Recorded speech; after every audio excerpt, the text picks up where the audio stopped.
TV Simpro Mogi, o Sindicato dos Professores de Mogi e toda a região. E hoje nós recebemos um professor ilustre, inclusive uma pessoa que eu estimo muito, gosto muito e já conheço desde quando cheguei aqui em Mogi das Cruzes, que é o professor José Eduardo Cavalcante Teixeira, conhecido como Ado. E ele tem um currículo esplêndido, sensacional.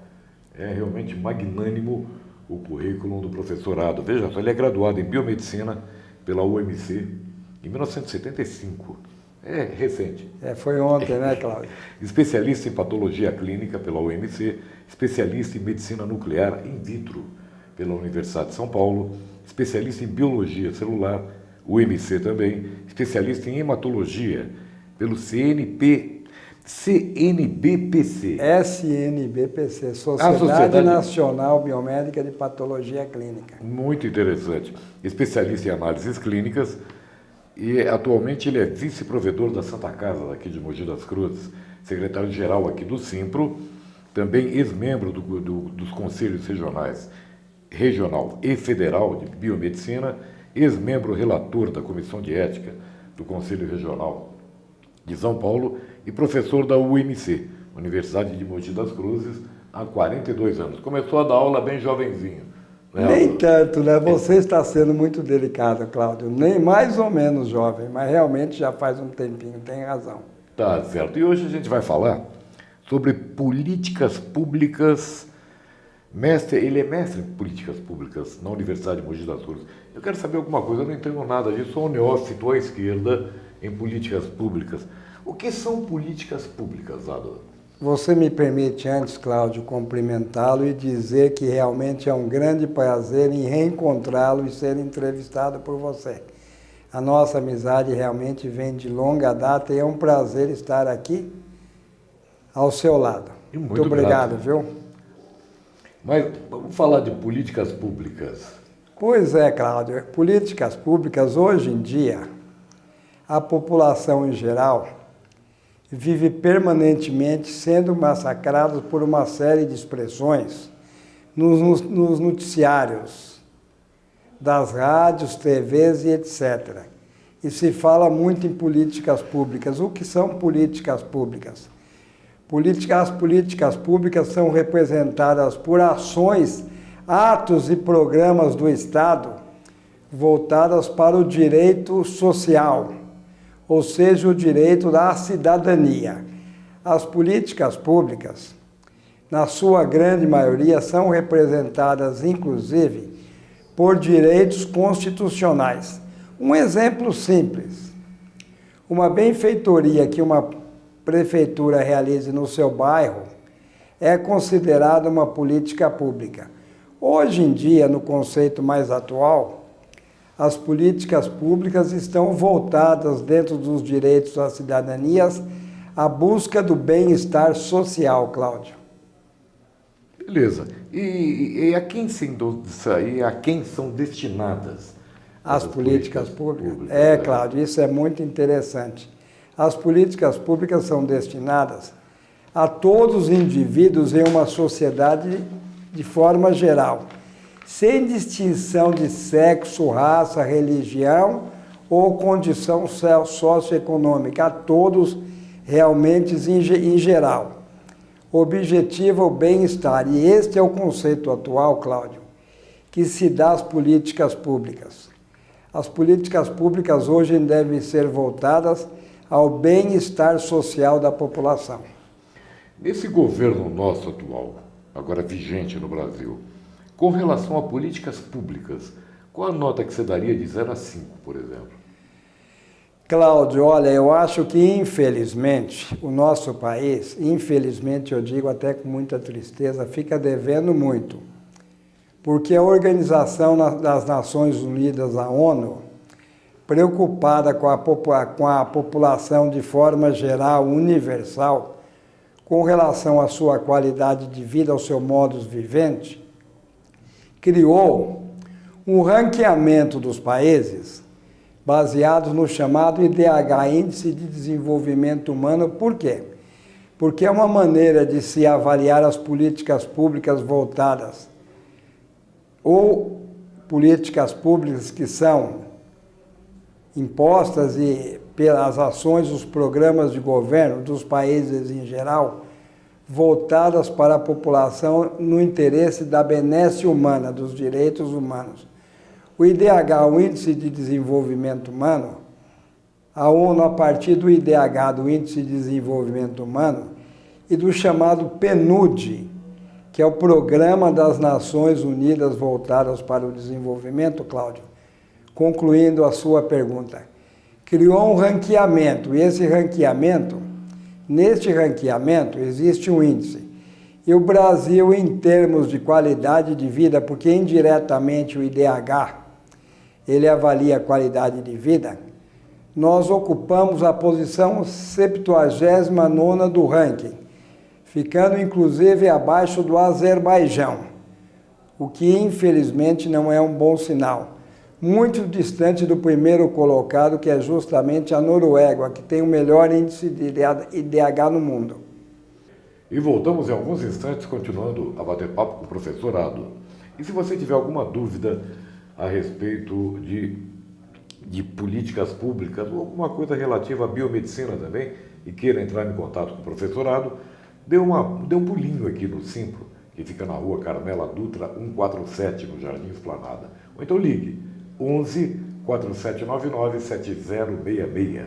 Ou então mande um e-mail simpromogi com N de norma @uol.com.br ou então simpromogi.org.br. A gente volta em instantes.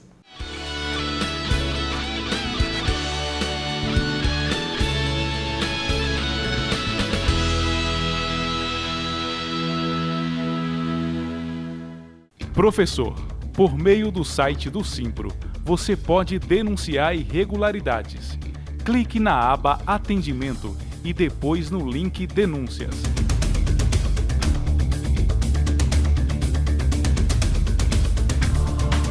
E a denúncia pode ser inteiramente anônima. Simpro Mogi e região, trabalhando por você.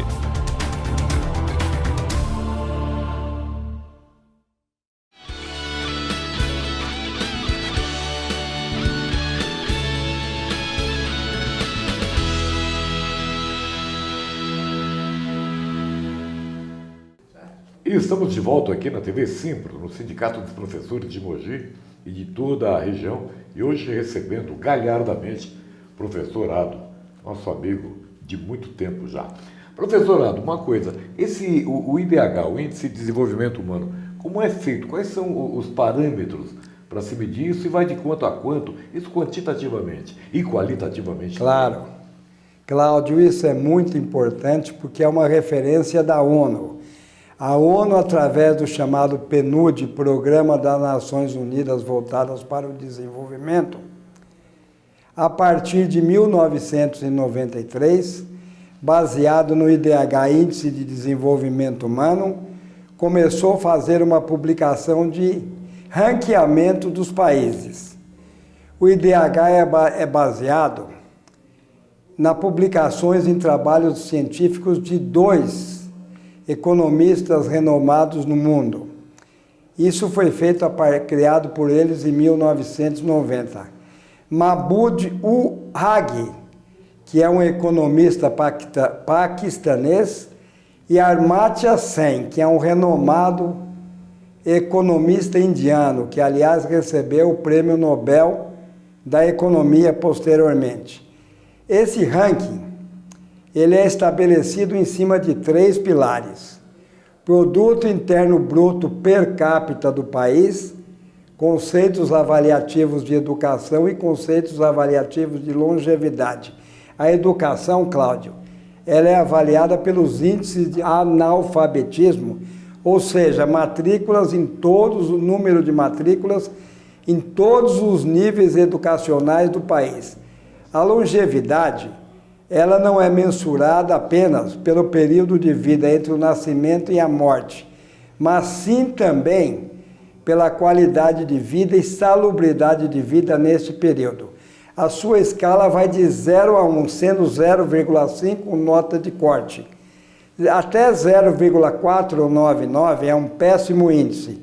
de 0,499 até 0,799 é o índice considerado médio, e acima de 0,8 até 1 é o índice considerado muito bom ou ótimo. O Brasil está classificado em que? Pois é, nós estamos na posição 79ª. O nosso índice é de 0,749, abaixo do Azerbaijão, que é um país do leste europeu, que tem um índice de 0,748, Cláudio. Qual o primeiro país? O país de excelência com relação às avaliações da ONU, é a Noruega, que tem o melhor índice com 0,949. É um índice extremamente próximo de 1, já em nível de excelência. E o pior? O pior é o Iêmen, certo? O Iêmen é um país, logicamente, que todos sabem, lá da região da Arábia Saudita, que tem um índice de 0,4, me parece que 0,432, que é um índice péssimo. Qual o índice do Brasil hoje nisso? O senhor me disse isso, É mas 0,749, que está é aceitável, poderia ser muito melhor pelas nossas condições socioeconômicas. Dia desse eu estava vendo na internet os países cujo o nível de felicidade do povo, de forma geral, é grande. Existe alguma relação ou correlação do índice de felicidade das pessoas e o IDH? Olha, diretamente com o IDH não, mas indiretamente, em uma avaliação como qualidade de vida, porque qualidade de vida, como nós falamos em qualidade de vida, é um conceito extremamente complexo para ser definido. Mas, no fundo, por que é difícil qualidade de vida ser definida? Em cima da sua pergunta, em se tratando de um grau de felicidade da massa populacional. Porque qualidade de vida, ela tem um conceito de você mensurar o acesso, uma metodologia de mensurar o acesso e os resultados das políticas assistenciais e na área da saúde e políticas públicas da área da saúde contra a doença apresentados pelo Estado, pela administração pública. Agora, a qualidade de vida também é muito difícil, porque, Cláudio, você definir de maneira global um estado de felicidade em cima de uma qualidade de vida torna-se muito difícil, porque é um conceito extremamente individual. Porque cada um busca as suas necessidades, busca atingir as suas necessidades.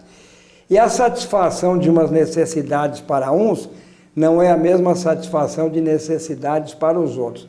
Então, a felicidade está baseada numa qualidade de vida, ou seja, se atingir os seus anseios próprios, particulares, do que você enxerga por necessidade. O Japão, por exemplo, que existe uma política escolar, de escolaridade muito grande, muito exacerbada e muito levada a sério. Lá todos estudam, pelo menos no começo da vida. E existe uma vida relativamente boa, certo? Face aos ganhos do pessoal. Não obstante, existem muitos suicídios lá. Qual o IDH do Japão? Olha, eu não me recordo o número certinho, mas é um dos IDHs mais altos do ranqueamento estabelecido pela ONU.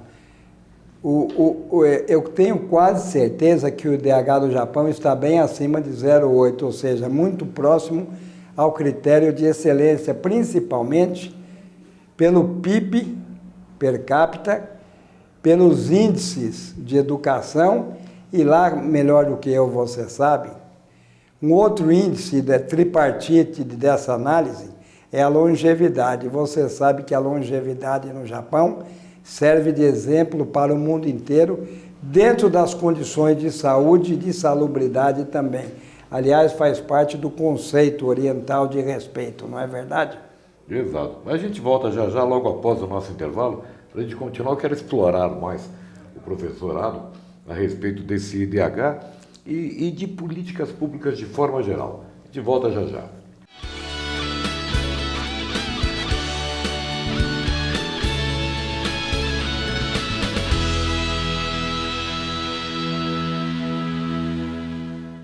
Se você é professor do ensino privado em Mogi das Cruzes, sindicalize-se ao Simpro. Aqui, seus direitos são defendidos de verdade. Acesse o formulário em nosso site simpromogi.org.br. Simpro Mogi e região, trabalhando por você.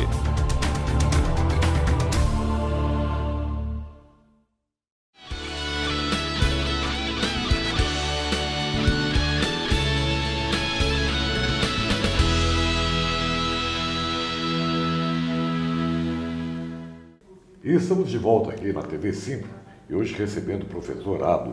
Se você tiver alguma pergunta para o professor, é fácil. Dê uma passada aqui na rua Carmela Dutra 147, no Jardim Esplanada, ou então ligue para cá, 11 4799 7066 ou 4799 1106. Professor Ado, eu quero falar, eu tenho inúmeras perguntas para fazer, mas eu gostaria que o senhor desse uma esmiuçada para a gente, para os nossos espectadores, o que vem a ser o bem-estar social? Cláudio, a sua pergunta é muito inteligente. Por quê, Cláudio? Porque a gente percebe que quando a gente fala em políticas públicas, nós falamos em direito social. E quando nós falamos em direito social, nós falamos em direito à cidadania. E o conceito de cidadania é de uma amplitude magnânima, ou seja, todo cidadão brasileiro obrigatoriamente deveria reconhecer e conhecer os seus direitos. Bem-estar social é um estado de acesso aos direitos sociais, de acesso aos direitos da cidadania. Como eu já disse, esses direitos, na sua grande maioria, são direitos constitucionais, Cláudio. Apenas necessitamos saber que existem e que temos direito a isso.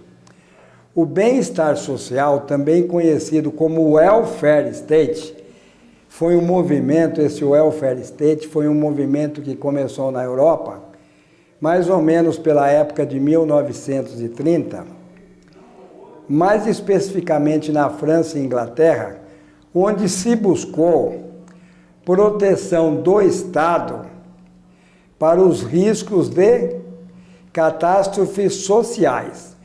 Esse movimento lá acabou se consolidando e, ao se consolidar, ele acabou se disseminando pelos outros continentes, inclusive o nosso continente sul-americano, e hoje em dia ainda tem no Brasil um viés muito importante de luta. Agora, o welfare state tem que ser encarado realmente como um estado de busca de qualidade de vida em cima dos conceitos que nós discutimos na sua pergunta anterior do que vem a ser qualidade de vida. Mas é muito importante que se entenda isso, Cláudio. Voltando para o IDH, quais são os itens específicos para se determinar o IDH de um povo, de um país, de uma cidade, etc.? Quais os quesitos básicos? Pois não. Os economistas, tanto paquistanês como indiano, eles estabeleceram a obtenção do índice em cima de 3 pilares. A renda ao PIB interno bruto, logicamente, corrigido pela moeda do país, porque como a moeda universal que é utilizada é o dólar, existe a necessidade de se corrigir o PIB interno bruto de cada país pelo valor de sua moeda. Segundo, uma coisa extremamente importante, a educação. A educação ela é avaliada pelos índices de alfabetismo. Dentro do índice de alfabetismo são considerados as matrículas em todos os níveis escolares e também alguns conceitos analisando-se a evasão escolar e a longevidade. Quando se fala em longevidade, não é só analisar o período entre o nascimento e a morte de um indivíduo na massa populacional. É avaliado nesse período a sua qualidade de vida. A sua qualidade de vida associada principalmente à saúde e à é o saneamento básico, a sua salubridade em vida, Cláudio. Esses são os pilares básicos. Agora vejam bem, isso parece simples, mas não é. São pilares extremamente complexos a serem analisados. Uma coisa, essa pergunta, essa é curiosidade minha. O IDH, ele é melhor ou melhor pontuado nos países capitalistas ou socialistas? Logicamente, hoje em dia, em cima desses conceitos, nós ao analisarmos os índices, o ranqueamento da ONU, a gente chega à conclusão que é maior, os índices são maiores nos países capitalistas.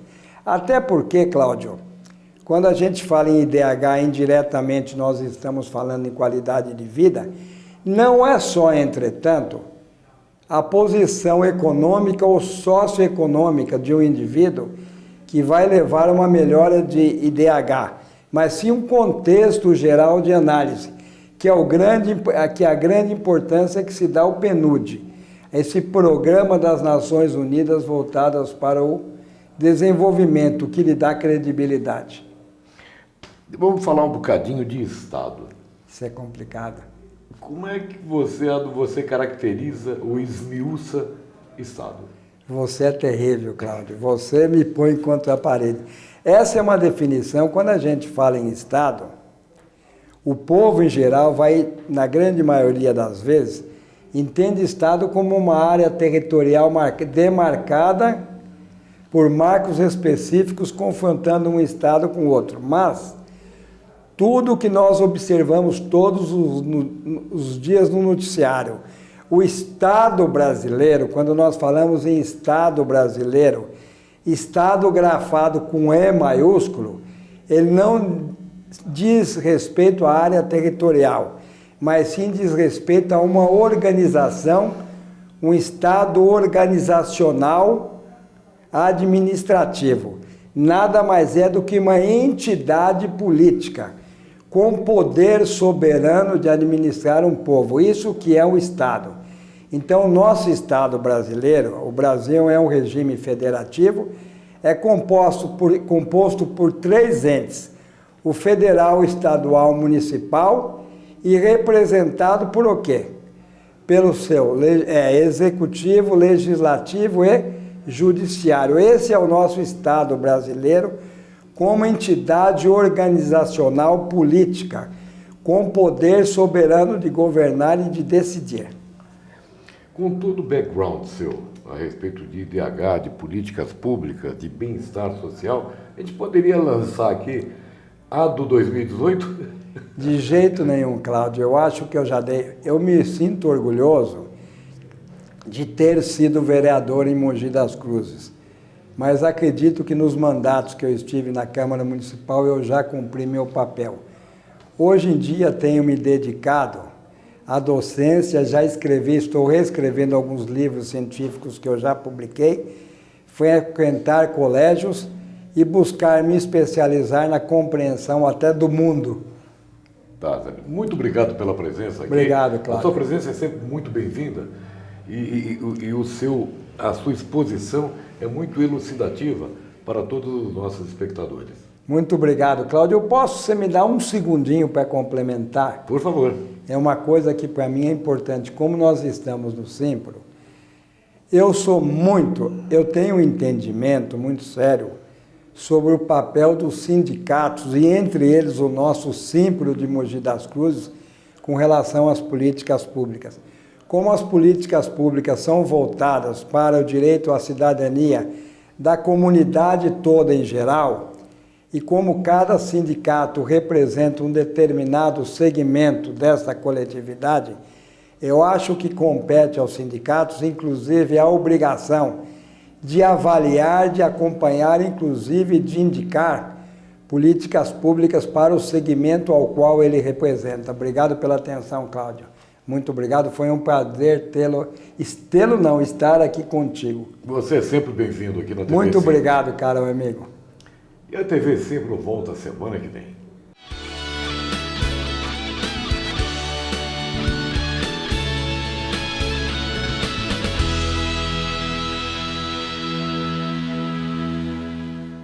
O Simpro Mogi mantém uma lista ampla de convênios médicos com descontos exclusivos e vantagens para os associados. Acesse simpromogi.org.br e saiba mais. Simpro Mogi e região, trabalhando por você.